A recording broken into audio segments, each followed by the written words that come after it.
নমস্কার। আজকে বেস্ট টাইমে আলোচনা করব আমরা গতকাল কলকাতার দুটো টিমের খেলা ছিল। একটা হচ্ছে শিল্ড, জিততে পারলেই শিল্ড চ্যাম্পিয়ন মোহনবাগান, আর আরেকটা অ্যাওয়ে ম্যাচ ছিল ইস্টবেঙ্গল ভার্সেস আমাদের নর্থ ইস্টের। কালকে এফসি গোয়ার সঙ্গে মোহনবাগানের সল্টলেক স্টেডিয়ামে খেলা ছিল। মোহনবাগান পর লিগ শিল্ড চ্যাম্পিয়ন হলো। আমরা গত ভিডিওতেও জানিয়েছি মোহনবাগান এমন একটা সংঘবদ্ধ দল, যে দলটা যদি রিজার্ভ বেঞ্চের প্লেয়াররাও খেলে, রিজার্ভ বেঞ্চের প্লেয়াররাও এত ভালো কন্ডিশনে আছে, তার নিদর্শন আপনারা গতকাল দেখতে পেলেন।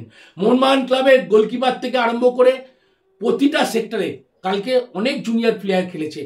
সিনিয়র জুনিয়র মানে যেটা ফার্স্ট টিম সেকেন্ড টিম মিলিয়ে ঝুলিয়ে কোচ টিম করেছে।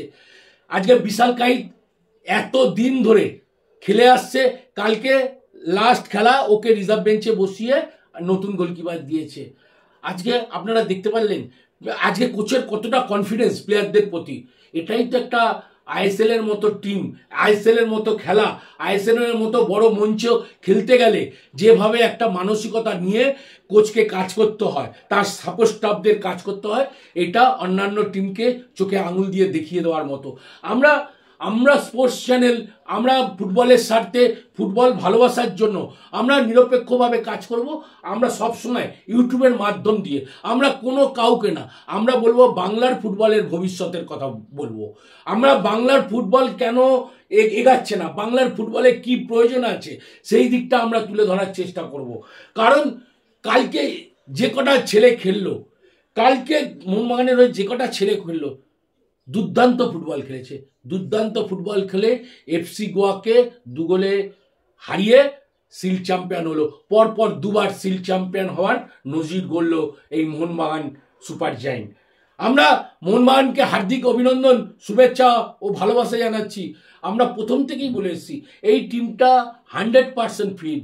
এই টিমটার যে সংঘবদ্ধ একটা দল, এই টিমের কোচ যেভাবে টিম গেম তৈরি করেছে, যেভাবে টিম সিচুয়েশন তৈরি করেছে, কখন অ্যাটাক করতে হবে, কখন ডিফেন্সিভ করতে হবে, মোহনবাগান ডিফেন্ডারগুলো সত্যি আস্থাপূর্ণ ফুটবল খেলছে, আস্থা নিয়ে দলকে ভরসা দিচ্ছে।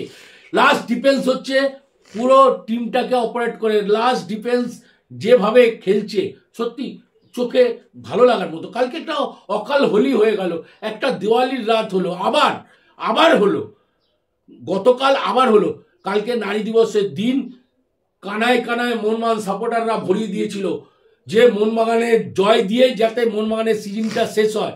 এবার সুপার 6-এর নকআউট খেলা শুরু হবে আর কিছু দিনের মধ্যেই। কিন্তু আমরা চাইবো বাংলার আরেকটা টিম তারা নর্থ ইস্টে খেলতে গেল।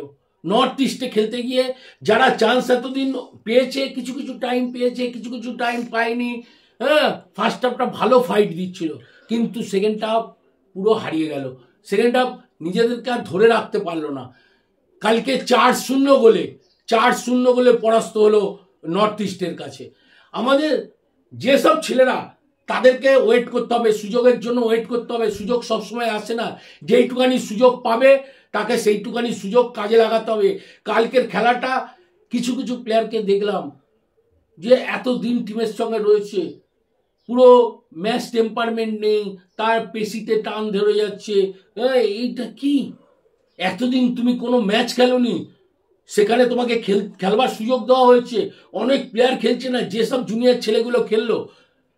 আমরা আরও তোমাদেরকে বড় টিম, ইস্টবেঙ্গল টিমের মতো টিমের জার্সি পরে খেলছো, অনেক দায়িত্ব নিয়ে খেলতে হবে। অনেক সমর্থক তোমাদের দিকে তাকিয়ে তোমাদের ভবিষ্যতের কথা ভাবতে হবে। সেখানে কালকে যে সুযোগটা তোমরা সিজনের লাস্ট খেলাটা খেললে, আইএসএল এর লাস্ট খেলাটা খেললে, কালকে বেটার খেলতে পারলে এখান থেকে তো কিছু ছেলে আগামী দিনে সুযোগ হওয়ার তো জায়গা আছে। আর সেই জায়গাটা তোমাদেরকে দেখাতে হবে মানুষকে যে আমরাও বিকল্প হিসাবে প্রতিষ্ঠিত, আমাদের ওপর আস্থা রাখতে পারো ইস্টবেঙ্গল ক্লাব। সেই জায়গাটা কালকে সেকেন্ড হাফটা একদম মোটেই ভালো ফুটবল লাগলো না। সেখান থেকে আমরা আমাদের আবেগ দিয়ে ফুটবলের স্বার্থে, ভালোবাসা থেকে আমাদেরকে বলতেই হয়, যেহেতু আমরা স্পোর্টস চ্যানেল, খেলাধুলার স্বার্থে আমাদেরকে বলছি, খেলাধুলার উন্নতি প্রকল্পে আমরা কাজ করব। এখানেই আজকে আমাদের ভিডিওটা শেষ করছি। যদি আমার ভিডিওটা ভালো লাগে অবশ্যই সাবস্ক্রাইব করবেন, লাইক করবেন, কমেন্ট করবেন, আমাদের সঙ্গে থাকবেন। ধন্যবাদ।